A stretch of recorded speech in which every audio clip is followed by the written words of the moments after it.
I think what's important for me always is it's like bringing together several people, humans, who come from different cultures, who speak different language. Imagine that they don't speak the same language at all, so they can't communicate. So my mother was the one who pushed me. It was like no choice, right?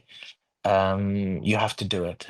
She was a big cultural instigator. She did a lot of events in England, London particularly, especially for Bangladeshi women. Welcome to NMACC Culture Conversations. And today it's an artist, somebody who we're very, very privileged to have at the Grand Theatre NMACC on Saturday, the 5th of April. Two showings, 3 p.m. and 8 p.m., an hour and 5 minutes performance each without an intermission. It is called Gigenis, and tickets are live at Book My Show as well as at nmacc.com, and they're going out very, very fast, so please go get them. Akram Khan, welcome to the show. How are you doing? I'm good, thank you. Yeah. What does Gigenis mean literally, Akram? Would you start with that? Well, it's a Greek word, and it means, in the simplest form, ancestors of the earth. You've been exploring cross-cultural encounters for over 2 decades now, but still, I can't imagine it being very easy bringing together several forms of classical Indian dance. And we're talking Kutiyattam, Bharatanatyam, Odissi, and even some Kathak influence, Akram. Talk about the challenges you faced while making sure that you had to blend these dance forms seamlessly. Yeah, I think what's important to say is you pointed out, well, not pointed out, but you mentioned two things, two words. One of them, I think it was, well, the word that came to mind was challenge. Um, uh, if there isn't a challenge, then there's no point for me to go there because that means I've done it.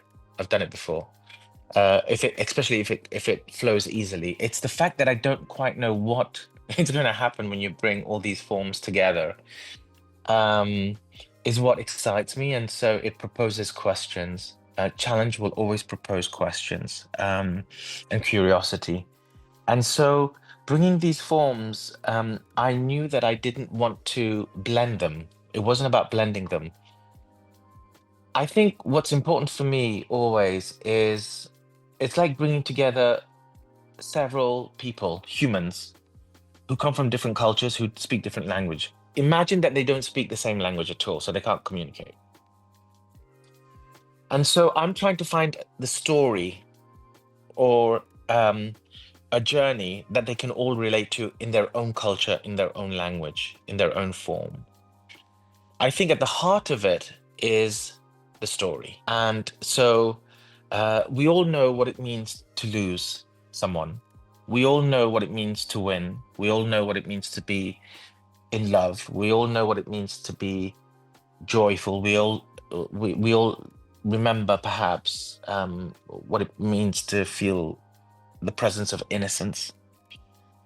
So this is the universal. So what's important for me is not to find a blend because these are very Western words, or a kind of fusion. That's another word that's thrown around. I think for me, what's important is to find the personal in a universal narrative, but at the same time, to find the universal in the personal narrative.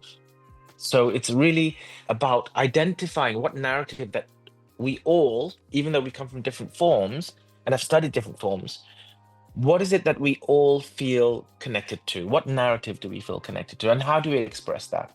Talk about collaborating with Kapila Venu, who's a master of Kutiyattam. What does she play or portray in the narrative, Akram? She's the kind of the the spine of the show, really, because um, I, you know, she's not a dancer, if you like. She's a physical theater actress. She's a physical mover and then a very emotive mover. So it's a very special art form, and I'm really in love with the form because I've experienced spending some time with her, in a studio.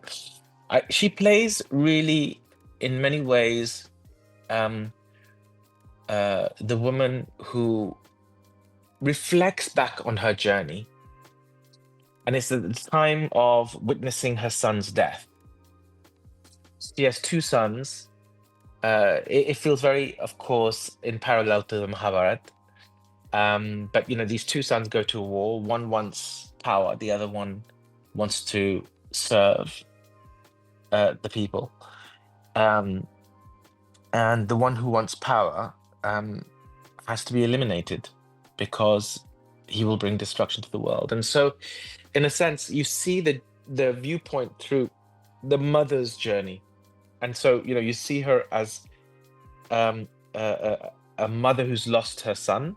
Then we go back. If I'm going backwards, of course, we actually it goes quite chronologically. But if I'm going backwards, and it goes forward. But if I'm going backwards, then it would be you see her losing her husband as a widow, and then you see her when she got married, and then you see this moment when she was innocent, and she was dancing in the garden, but war was always around her, somehow in the distant.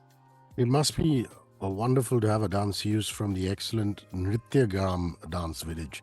Speak about Sirikalyani, the Odissi dancer, and her part in Gigenis, please. Yeah, she plays she plays the innocent version of the lead character, So she's the earliest memory of the lead character.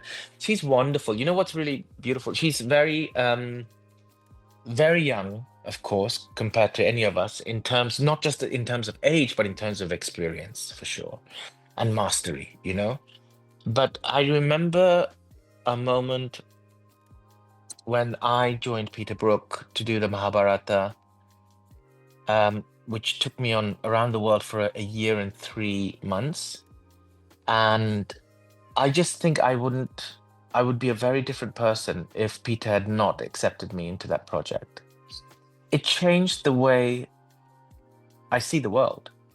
You spend a year and 3 months with Peter Brook and all the actors that he had, I was amongst the giants, right? I was this 13-year-old, very naughty, restless boy doing a 9-hour theater piece, for a year and 3 months. And so it had a huge impact on me. And so in a way, this was an opportunity also for us to to give access and also give the opportunity to see, to have a younger, much less experienced dancer who's just literally begun, really, on stage in that sense. But what I love is that she's from Nityagram, because I'm very romantic about Nityagram, I mean, from what I've seen and heard, I've never been there myself. So in a sense, it's a very kind of romantic viewpoint. But perhaps when I'm there, it will be more experiential.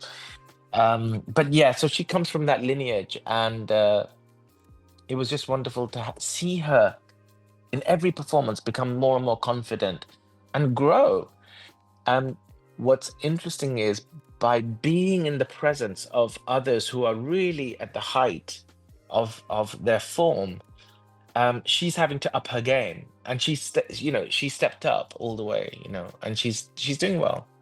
I mean, she hopefully has a very good future ahead of her. I believe you play one of Maithili Prakashan's sons in this theatrical. Maithili is a Bharatanatyam artist. So does that mean we should see an interesting amalgamation of the Bharatanatyam and Kathak tradition in your pieces with her? You'll see me do essences of Kathak. I mean, Kathak for me is storytelling, right? And all forms of storytelling, really. But I think I feel that there is some interaction with Maithili, of course, as a son, and Mavin's playing my brother, the good brother. I'm playing the really bad one, and there is an exchange, choreography that really involves the three of us, but it's not looking at the language. I wasn't here to explore the language, the form itself, and how I can push the form in terms of the vocabulary. I was interested here to bring the forms together. That it's not about the forms, it's about what is the narrative we're saying. Because for me, watching, when I was very young, I had the opportunity, and of course later watching on video, watching Babu, you kind of lose I lose the form when I see him. I just see an artist creating emotional patterns and drawing a picture emotionally. When an artist can do that, then it feels much more ascending. The form is so important because it is, for me, always Kathak has always been, in a good way, the prison that I live in. But I need the prison to understand it so well that I know the corners and the cheats and all the little crevices that can allow me to escape momentarily. And that, in that sense, I will find freedom. At that moment, I find freedom. But if I'm not imprisoned within a structure, a form, then I don't feel I would value freedom in the same way. And so watching Kelu Baba, I've always found him kind of freeing himself from the form, because it became his conviction as an actor was really about the story and the message and the emotional state that he was in, that you forgot if it was Odyssey or Bharatanatyam or Kathak. Of course you don't. That's not entirely true. But for me, I forgot. I forgot that it was Indian classical dance, which means the form became universal. It could have been, for me, it could have been Charlie Chaplin. Charlie Chaplin does the same. Yeah. Very different, but Charlie Chaplin does the same. He transcends the form of mime, etc. It's really about the conveying of narrative and story. Also featuring are the dynamic duo Vijna Vasudevan and Renjith Babu, who are acclaimed dancers. Speak to me about having the privilege of using them to build your narrative. In many ways, it was quite easy because they're so in love, right? They're a married couple. So they were playing married couple, and I was like, oh, maybe I should have something a bit more difficult, challenging for them, because they just look at each other and they're in love. So they don't even have to act it, right? So, but in all seriousness, I think what was really beautiful is that they have created their own. They had created the choreography, Renjith, which in collaboration with Vijna, created a duet that became a central part because he plays the king and then he marries, and they fall in love, and the person he falls in love with is the main character, that Kapila plays. So there was something very interesting because they had to also not just do the duet, but they had to embody a whole kind of way of working and some vocabulary from my side. That was a kind of climbing up a mountain, a mountain that has no end at the top. You can't see the top, but they never gave up, especially Renjith Babu. Renjith was really, he was so committed. Vijna somehow seamlessly found her way to the top of the mountain. But I think Renjith had to find his way, and it took a little bit longer. But it was beautiful for that, because without effort, the value of the reward means very little to me, anyway. Well said. So that's 6 dancers in Gigenis, Akram. No, plus me. And plus you. That's 7. How many musicians would you have on stage as accompanists or doing solos? Also tell us about your vocalists. Yeah, so there are 7 musicians. Of course, what's really beautiful is they're from different parts of the world. Manjunath, BC Manjunath, who has been with me since I had hair, I think, which means it was a very long time ago. No, actually, I don't remember. Actually, that's how long ago it was. I saw him I was there when he got married. It's there, meaning we were working together during that period where he had 2 boys. Now one's a musician on stage, a beautiful upcoming artist, and the other one I think is studying at university, something like that. But I've known Manjunath for years, and I feel I'm constantly discovering things from him. The vocalists are, one is from lives in America. He's come over, and then we have Bombay Jayashree's students, one of them, and it's really beautiful to have these artists because Um, they really propose so much. And I was very lucky because we had a composer herself, Josna, who I needed someone to orchestrate the seven musicians. I didn't want to take that kind of responsibility because I had enough on my plate. So I said, look, it would be beautiful to have someone, bring together these cacophony of sounds and possibilities, musical possibilities. So she was really instrumental in this. But we have, of course, Kapila's right-hand person, Rajiv Bhai, who plays this beautiful drum. We also have, yeah, we have several artists. We have Nina, who's worked with me for a very long time, and we have this very special, I call him a boy, but he's a young man, who's from Malaysia, who was a dancer as well. But he's also he does multiple things. His talent is being talented in multiple forms of music. So he was very special. And then I have also Sohini, who's a Bangladeshi British vocalist. So yeah, we have a collection of interesting artists. You're going to be performing at the NMACC Grand Theatre, Akram. 2,000 people seating capacity, 18 diamond boxes, bespoke Swarovski ceiling, integrated Dolby Atmos surround sound system. It's grand in every which way. How does it feel that you're coming to India and performing at such an exclusive space? And what's the feeling and anticipation from your end like? First of all, I'm honored always to be in India to perform. In many ways, to return partly home. Because I studied Indian classical dance from a very young age. I was exposed to it from a very young age, so it feels very familiar. I think to come home to come to this theater, of course, it's you've just described it, right? Epic in many ways, but you also use the word exclusive theater. For me, coming there, I hope it's. I'm sure it will be, and I would like it to be. My dream is that we use the word inclusive, not exclusive.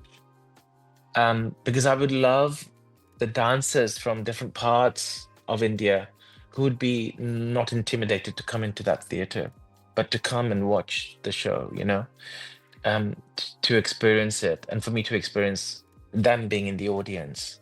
I would love gurus to come and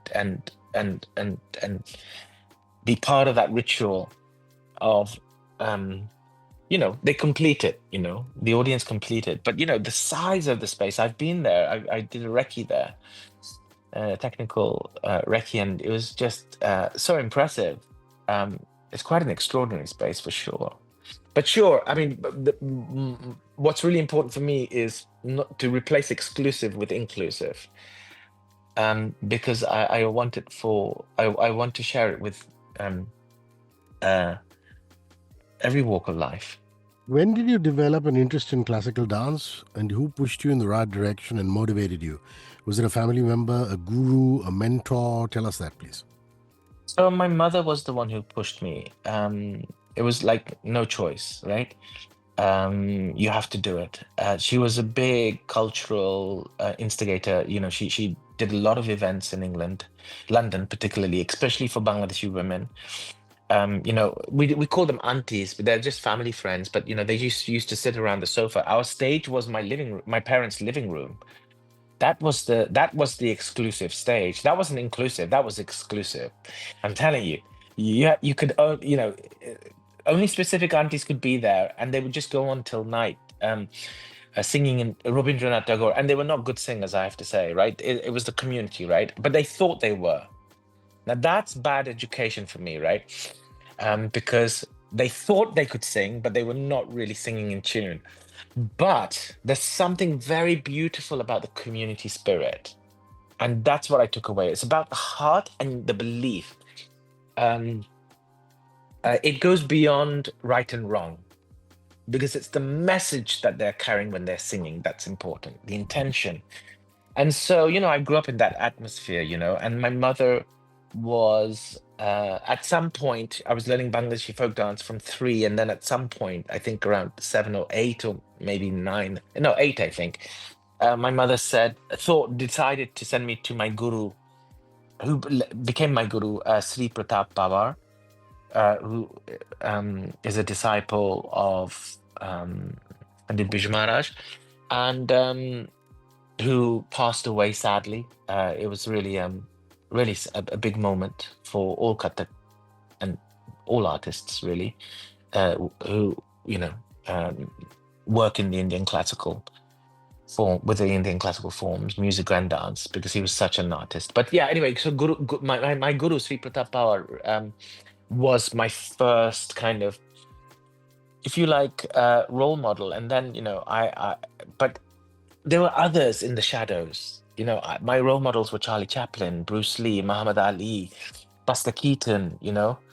Um, I wanted to master one, which I never managed to do, master one form, but I was in love with all the forms. But I never wanted to do all the forms. I just wanted to master one, because you can't finish mastering one. I'm not even close to being called a master. I think Maven, for me, my brother from another mother, he for me is a master. I think he's the one that I feel the legacy of Bharatanatyam, not just him, but others like, the upcoming ones, Maithili, Prakash, very talented artist. Her brother, Aditya Prakash, who works very closely with me on big projects now as a composer. So these are the future generations that who have really invested their time, love and time, to these art forms. And of course, it will transform with each artist and each generation, and expand, hopefully. What's important is that it doesn't become obsolete. The reason why we did Gigenis, why did I bring Indian classical dancers and musicians together? Because I felt we are at a time in the world where I don't see Indian classical artists on the main stages anymore. I used to when I was growing up, but I didn't see that. And so when I came to India with the guidance of Maven Koo, I realized that I was so inspired by this generation that I was watching, especially, like Kapila Venu, Renjith, Vijna, Maithili, of course. We did a workshop in Kumbakonam, a masterclass, and Maven and I led it. And I just was like, I want my children to see these artists, but they won't have access to it. And unless they come and they perform in a very small theater, right? And that's okay, but I wanted them on main stage. And so my agenda a little bit changed. And that was partly the reason also I wanted, they don't need it, by the way. Sorry, can I be very clear? Those artists don't need to be on the Western main stage. They don't need to be validated by them. Let me be clear about that. But I wanted them on stage, my selfishness, because I wanted my children and that generation to see them, because I grew up watching great masters come to the Bharatiya Vidya Bhavan in West Kensington in London. Maharaji came, Kalubab, Zakir Bhai came, Ustad Al-Rakha came, all these great, Panditji, Ravi Shankar came. I was a child watching these great masters perform in this small theater. And so I wanted, I wanted my voice and my reach to kind of give access to these artists. And so we just made an excuse to create a work together. And thankfully, Bonnie Safati, who is a wonderful producer and a friend of mine, was really the main person. She was the one who went and kind of knocked on everyone's door and said, Akram's doing this in collaboration with all these artists, and made it happen, really. There's a section you created for the London Olympic Games in 2012, and that is still considered epic, Akram. What was special about that creation, if you may say so yourself? So special that so many people around the world admired it so deeply. Sorry, please don't think I'm picking on you. You always say a word that I always pick out, okay? So you said the word epic. And it's not because I don't like you or anything. I don't know you, but you seem like a beautiful person and a lovely person. But going back to the word epic, The entire event was epic. Mine wasn't. Mine was intimate. It was about mortality. It was about fragility. It was about that moment of transformation from life to death, the journey of death. So it was very quiet. There was something very intimate, even though it was with 50 dancers. I think what was terrifying was the scale of it. Because if you get it wrong, if you slip, if you fall over, or one dancer gets it wrong, one point, however many billion people will remember that moment. If you get it right, meaning nothing goes wrong, then I would say you've survived. So for me, it was about survival. All I was aiming for was survival, that nothing went wrong, because the window,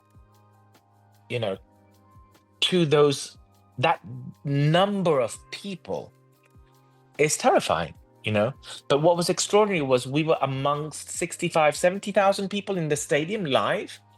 And when they went silent before we went on, it was the loudest thing I've ever heard. 70,000 people being silent. It's extraordinarily, it felt sacred. What feels sacred always is not the theater or the space.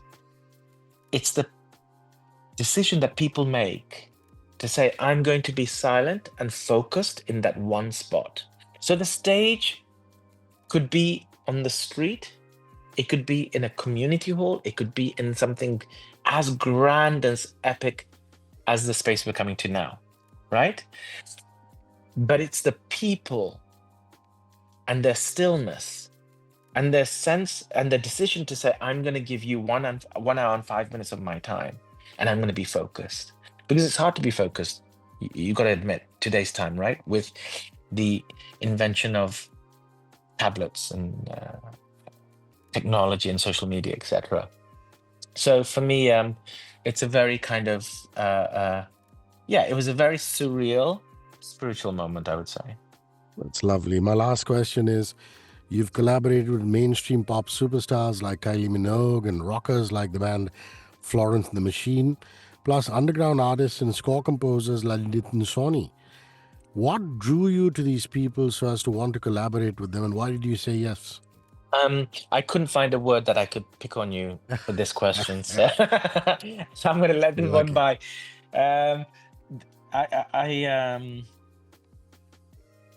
It's a common respect for each other and a common curiosity. It was really, it's a relationship. So, of course, I've admired Kylie because I was a teenager when I saw her in Neighbours and was in love with her. And, there were moments where I wish I could just go inside the TV and just hug her. So I grew up in that time, right? That generation. And then, of course, to work with her was extraordinary because she was ever so graceful. And, at that time, she just came out of having cancer treatment. And there was something very fragile and yet a clarity with her. And I think that was, context and where she was in her life and wanting to work with me. And it was when something aligns, it needs to be aligned. So, with Florence and the Machine, Nitin, Jocelyn Pook, Vincenzo Lamagna, Aditya, all these artists, it's just about aligning, Anish Kapoor, Anthony Gormley, these are great artists. And I always ask the question, do I feel they can take me somewhere that I couldn't go alone? And if I feel yes, then I really want to work with them. Wonderful. Because collaboration is one of the most important things. Because through collaboration, you and me having a conversation, what are we creating? We're creating movement of ideas. We're throwing ideas. Movement is life. Without movement, there is no sound. There has to be reverberation. There has to be vibration.